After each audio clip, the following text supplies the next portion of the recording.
Tangan khusus, tepuk tangan buat Ivan, bukan buat Wawan. Tuhan Yesus, ya, haleluya. Senang sekali bisa bertemu lagi dengan saudara yang ada di Korea. Anugerah Tuhan yang luar biasa. Bagi tim dari Indonesia, kalau tadi ada 2 gembala dari Korea yang mengasihi kita, yang dari Changwon dan Busan, saya ingin kenalkan Ibu Kim yang dari Daegu. Orang yang mana Ibu Kim? Oh, itu dia, Ibu Kim. Ya, supaya kenal. Tepuk tangan ya. Ya. Baik, Pak Kim nggak bisa ikut, tapi cuma ngantar saja di bis. Oke, ayo kita belajar firman Tuhan. Siap? Loh, kok cuma Pak Indit yang siap ya? Oh ya, Mister, jok ngamuk Mister. Wonceng dewi suaramu. Tunggu alat rekam saya masih loading, maaf. Pak Bahagia, terima kasih karena yang terus kontak dengan Pak Steven dan kami semua selama persiapan untuk datang ini. Baik.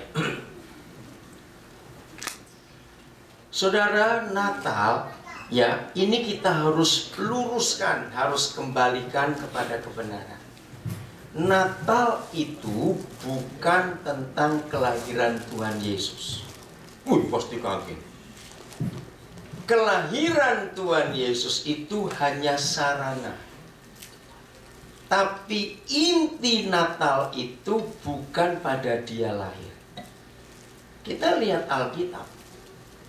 Tidak ada satupun ayat yang mengatakan kita harus sibuk tentang kelahirannya. Itu enggak ada. Ya, semua tokoh-tokoh pendiri agama di dunia ini, maaf, ya siapa saja, pasti ada hari lahirnya. Dan itu diperingati. Tapi Tuhan Yesus tidak.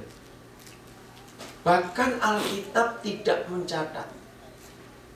Bahkan kalau kita membaca sejarah, Tuhan Yesus tidak lahir di bulan Desember. Kira-kira September kelahirannya itu. Maka itu nggak pusing. Jangan sibuk dengan bayi Yesus. Lalu Natal itu apa? Nah, ini yang penting. Tujuan Bapa di surga membuat Natal itu cuma satu. Rekonsiliasi. Tahu ya? Perdamaian. Karena hubungan kita manusia dengan pencipta alam semesta itu rusak karena dosa. Jadi Natal itu nggak cuma untuk orang Kristen. Karena waktu dia datang belum ada orang Kristen di dunia. Betul tidak? Natal itu untuk semua umat manusia. Walaupun mereka bukan Kristen dan tidak perlu jadi Kristen, ini penting. Walaupun saudara kita itu bukan Kristen, mereka tidak perlu jadi Kristen untuk bisa menikmati Natal. Tidak apa-apa. Yang penting hubungan manusia yang berdosa ini diperdamaikan kembali dengan pencipta alam semesta. Maka itu begini ya, saudara-saudara, saya mau meyakinkan. Jangan diskusi, apalagi berdebat tentang agama. Jangan. Itu nggak ada habisnya. Tapi kalau kita bicara tentang Tuhan, itu jangan sangkut pautkan agama. Pasti kaget lagi saya ngomong begini. Lagi sekali, sebetulnya agama dengan Tuhan itu nggak ada hubungan. Kalau kita bicara Tuhan, itu menunjuk satu, pencipta alam semesta. Oke, yang suka main internet, cari di Google Louis Giglio. Ada yang pernah tahu? Kasihan orang sini banyak nggak tahu Louis Giglio. Ya, L-O-U-I-E, Louis. Ya, kalau nggak ketemu ya Giglio aja keluar. Oh, suarakan. Begitu klik di Google, ya Giglio. Bisa ditulis nggak di sini? Siapa yang dipakai? Poromonya gimana? Oh, internet. Enggak, ya ketik saja Louis Giglio. Lalu saudara cari yang judulnya, ini DVD, How Great is Our God. Ya, serius ini, gak ada yang tahu Louis Giglio. Nah, nontonnya mas pornografi terus. Mas. Serius saudara, Louis Giglio. Iya betul, bukan Giglio, I juga, Giglio. Giglio. Wow, ini luar biasa ini orang. Ya, dia menunjukkan bagaimana hebatnya alam semesta, universe. Enggak cuma tentang planet di bumi saja, tapi seluruh alam semesta ini. Wah, akan. Nah, di situ saya belajar. Jangan diskusi tentang agama, tidak ada habisnya. Ingat ya, maaf saya berkata ini, jangan marah. Perang yang tidak pernah bisa di stop, perang sampai hari ini, itu perang agama. Katakan ya atau tidak? Nah, maaf ya, semua perang bisa berhenti, tapi perang agama tidak. Maaf, jangan kaget. Berarti agama itu ada setannya. Maka itu mereka yang fanatik dalam satu agama, kenapa jadi kejam? Termasuk agama Kristen. Perang salib, The Crusaders, di abad 12, itulah kekejaman agama Kristen. Maka itu saya nggak mau belajar agama, belajar kejahatan. Beda. Mengenal Tuhan itu tidak perlu lewat agama, tapi boleh belajar agama. Artinya saya mempelajari agama-agama sebagai pengetahuan, tapi untuk bertemu Tuhan pribadi, ya, Tuhan itu pribadi, itu nggak perlu lewat agama. Pada dasarnya semua agama baik, tetapi ketika jadi fanatisme, nah itu jadi jahat. Maka itu hati-hati dengan agama. Saya bisa bergaul dengan orang beragama apa saja, karena buat saya asal mereka manusia. Betul tidak? Selama mereka itu orang, ayo kita bergaul. Jangan memaksa. Contoh kecil, ini istilah saya. Saya kan sudah 10 tahun di Korea nggak suka kimchi. Ada nggak? Kira-kira ada tidak? Orang Indonesia sekian tahun nggak suka kimchi. Saya tanya, ada nggak? Masa nggak ada? Saya pernah ketemu kok di Seoul tahun 93 lalu, 8 tahun di Korea nggak suka kimchi katanya. Nah, masa bohong, tenanan kok.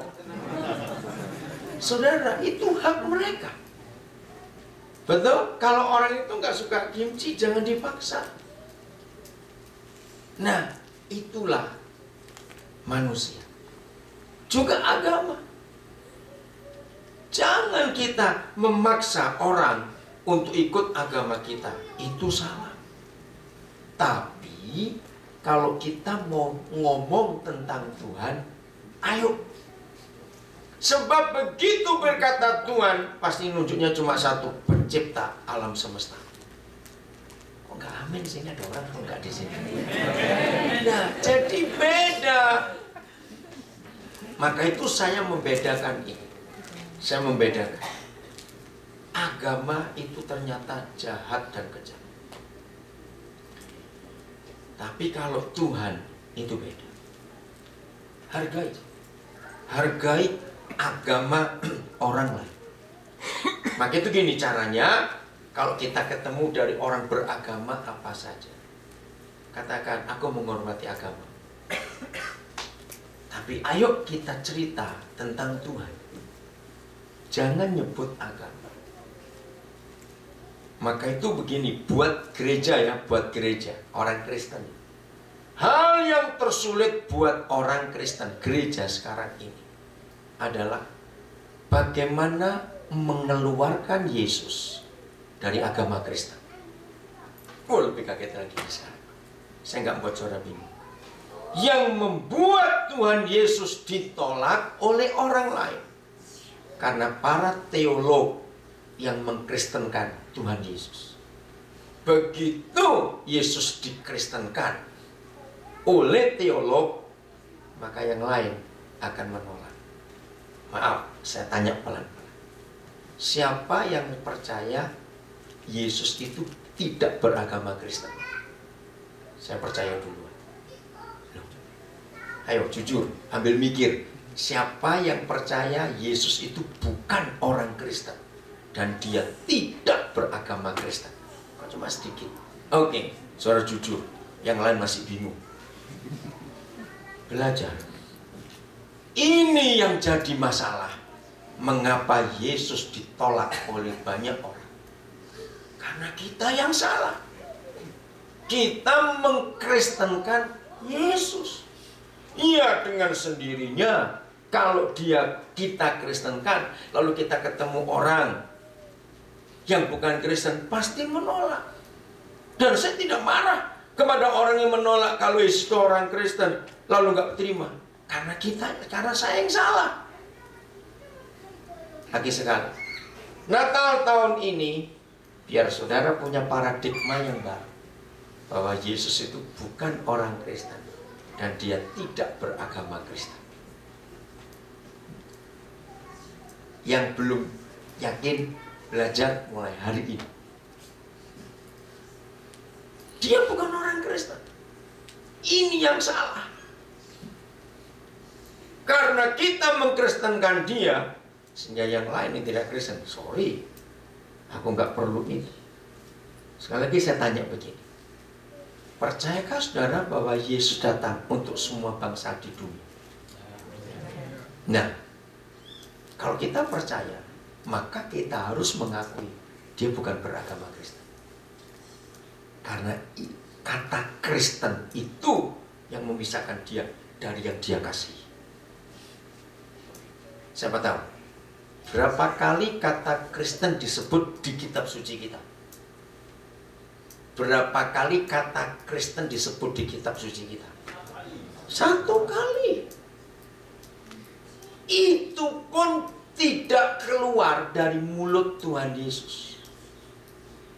Mengapa yang 1 kali disebut bisa jadi nama yang gak boleh disebut seharusnya? Kristen.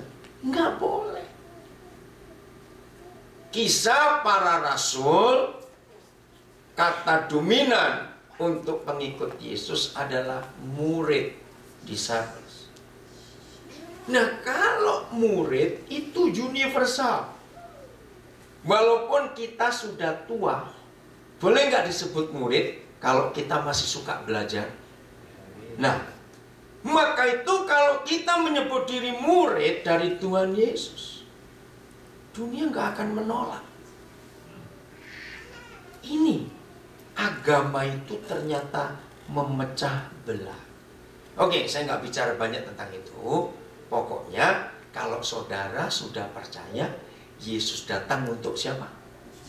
Semua orang. Betul ya? Maka keluarkan dia dari kekristenan. Karena ini penghambatnya. Jadi pelajari mulai hari ini. Tapi untuk sekarang lupakan dulu. Ya. Jangan terganggu pikiran saudara, karena kita nggak belajar masa itu. Kita belajar soal Natal hari ini. Oke, kembali. Jadi Natal itu bukan soal kelahirannya, tapi intinya pencipta alam semesta mau berdamai dengan kita. Berdamai. Ini yang Tuhan sedang rindukan. Hari Kamis yang lalu, orang Korea Selatan memilih presiden baru. Akhirnya terpilih Kamis malam itu, jadi Jumat pagi waktu kami berangkat dengan KTP Pasifik dari Jakarta ke Hong Kong, saya baca berita, oh sudah menang, kan cuma 2, ya Presiden Park. Nah, apa harapan dunia? Sampai kemarin saya